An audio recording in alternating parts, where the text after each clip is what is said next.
100 கோடி ரூபாய் செலவழித்து குளங்கள், குட்டைகள், கால்வாய்கள், ஆறுகளை தூர்வாரி முறையாக நிர்வகித்திருந்தாலே தென் மாவட்ட மக்கள் துயர நிலைக்கு சென்றிருக்க மாட்டார்கள் என்று தமிழக பாஜக துணைத் தலைவர் நாராயணன் திருப்பதி தெரிவித்துள்ளார். மறைந்த தேமுதிக தலைவர் விஜயகாந்திற்கு புகழாரம் சூட்டி பிரதமர் மோடி பேசியது அக்கட்சியினருக்கு நிகழ்ச்சியை ஏற்படுத்தியுள்ளது.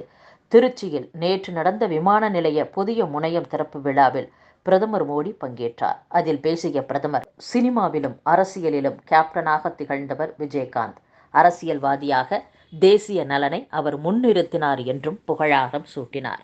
புத்தாண்டில் முதல் மங்களகரமான நிகழ்ச்சியில் விஜயகாந்த் மறைவு குறித்து பிரதமர் மோடி பேசியது அவரது குடும்பத்தினர் மட்டுமின்றி தேமுதிகவினர் மத்தியிலும் நிகழ்ச்சியை ஏற்படுத்தியுள்ளது. இதற்கிடையில் விஜயகாந்த் குறித்து மோடி பேசிய வீடியோவை சமூக வலைதளங்களில் விஜயகாந்த் குடும்பத்தினரும் தேமுதிகவினரும் பகிர்ந்து வருகின்றனர்.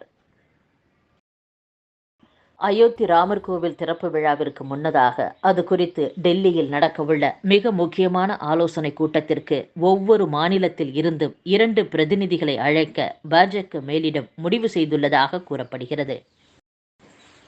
அனைத்து மாநிலங்களில் இருந்தும் அயோத்திக்கு 500 ரயில்களின் சேவையை துவங்க ரயில்வே திட்டமிட்டுள்ளது.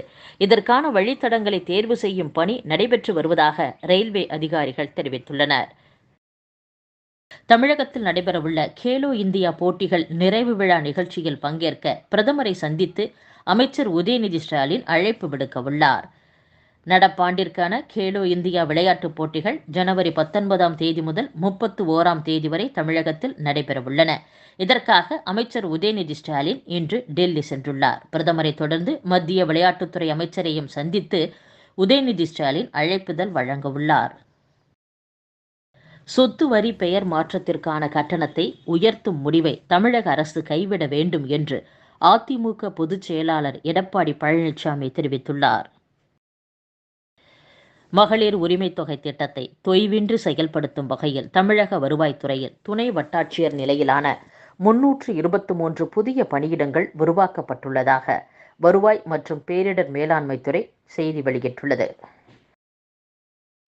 திருச்சியில் நேற்று நடைபெற்ற விழாவில் தமிழகத்திற்கு 20,140 கோடி ரூபாய் மதிப்பிலான புதிய திட்டங்களை பிரதமர் நரேந்திர மோடி அடிக்கல் நாட்டியும் தொடங்கியும் வைத்தார்.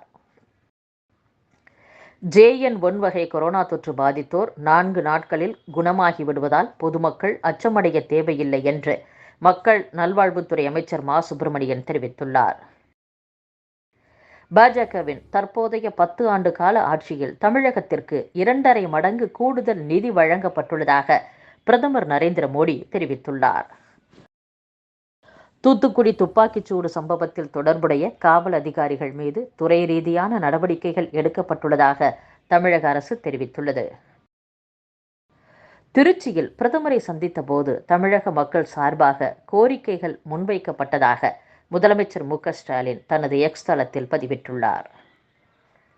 வளிமண்டல கீழடுக்கு சுழற்சி காரணமாக தமிழகத்தில் 6 நாட்களுக்கு மழை பெய்ய வாய்ப்புள்ளதாக சென்னை வானிலை ஆய்வு மையம் தெரிவித்துள்ளது.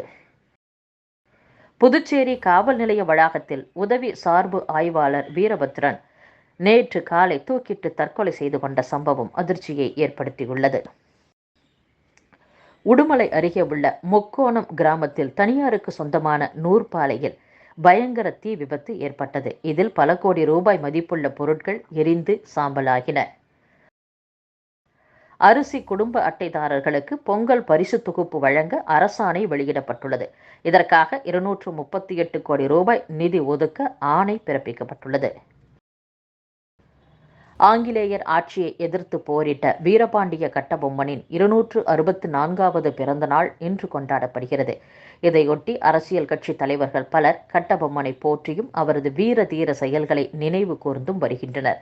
அந்த வகையில் அமமுக பொதுச் செயலாளர் டிடிவி தினகரன் வெளியிட்டுள்ள பதிவில், ஆங்கிலேயர்களுக்கு எதிராக பொருளாதார தடையை விதித்து இந்திய சுதந்திர போராட்டத்திற்கு அச்சாணியாக திகழ்ந்த பாளையக்கார மன்னர் வீரபாண்டிய கட்டபொம்மனின் பிறந்த தினம் இன்று. ஆங்கிலேயர்களுக்கு கப்பம் கட்ட மறுத்து துணிச்சலுடன் எதிர்த்து போராடியதோடு தன்னை தூக்கிலிட்ட போதிலும் மாவீரனாக மடிந்த வீரபாண்டிய கட்டபொம்மனின் வீரத்தை எந்நாளும் போற்றி கொண்டாடுவோம் என்று தெரிவித்துள்ளார்.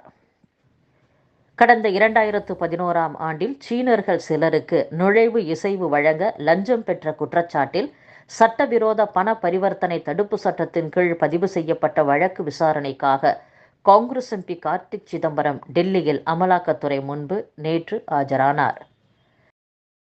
ரயில் விபத்துகளை தடுக்க எடுக்கப்பட்டுள்ள நடவடிக்கைகள் தொடர்பான விவரங்களை சமர்ப்பிக்குமாறு மத்திய அரசுக்கு உச்சநீதிமன்றம் உத்தரவிட்டுள்ளது.